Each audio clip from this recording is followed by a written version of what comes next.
welcome to the show, Regina Belle. Thank you. Thank you for having me. It's Thank so you for exciting being to be here finally. Thank you. Yes, indeed it is. And I've wanted to talk to you for so long because the lessons women can learn from you about staying power in your career. Yeah. And then 35 shifting. years. Yes, indeed. And then shifting and pivoting when it's time to put everything down and turn to family. Yeah. But first, let's talk about this amazing career of yours. Wow. 35 years, starting off with a dream.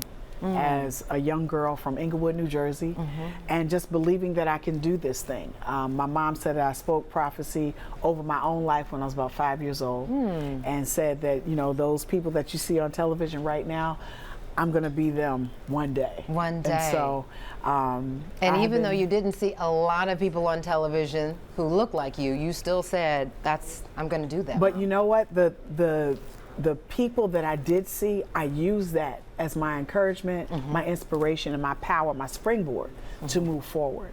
So people like Patti LaBelle, people like Natalie Cole, Shaka Khan, they were all some of my favorites. And Pastor Shirley Caesar probably was my very first source and my first force to push me to do what it is that I'm doing. So.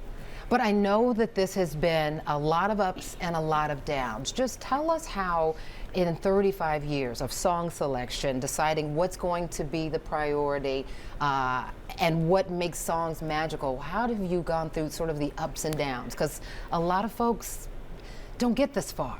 Well, it's been difficult. I'm a family-oriented person, so during the time of my rising in the industry, my grandparents were still alive, and so it was very important to me to not only make sure that I had a great audience, but to make sure that they were okay with what it was I was doing. Making your family proud. Yes, so there were songs that I couldn't sing because Big Mama would get on. Absolutely. Okay? If she's singing, she's not gonna sing that song.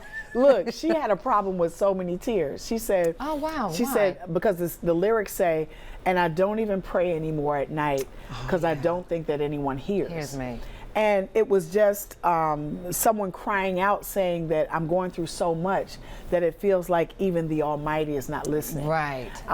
And my grandmother didn't take that in. How did you reconcile that with Grandma? Well, I had to say to her, I had to kind of tell her that, you know, she said, don't you ever say God is not listening. You know, God is everywhere you could be. If you make your bed in hell, he's going.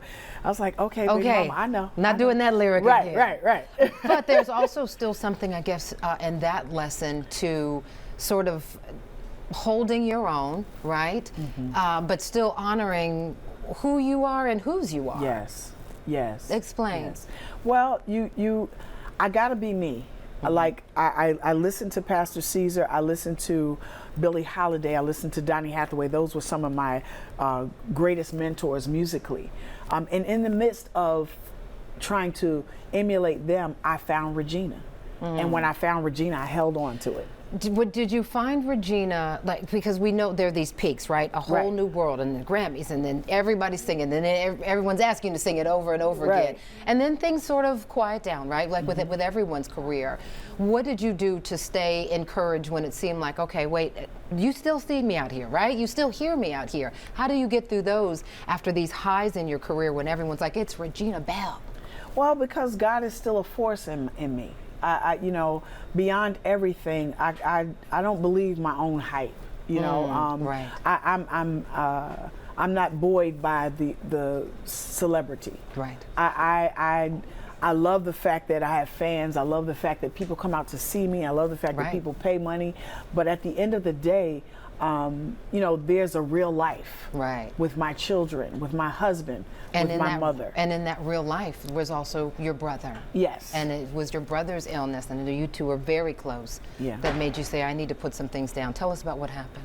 Well, my brother had a stroke about 7 years ago, and it was a massive stroke, and it was complicated by pneumonia. And he ended up with a trach and a feeding tube. Now, this is a world-renowned producer, songwriter, singer, musician, Bernard Bell, written for myself. And we've got some pictures here.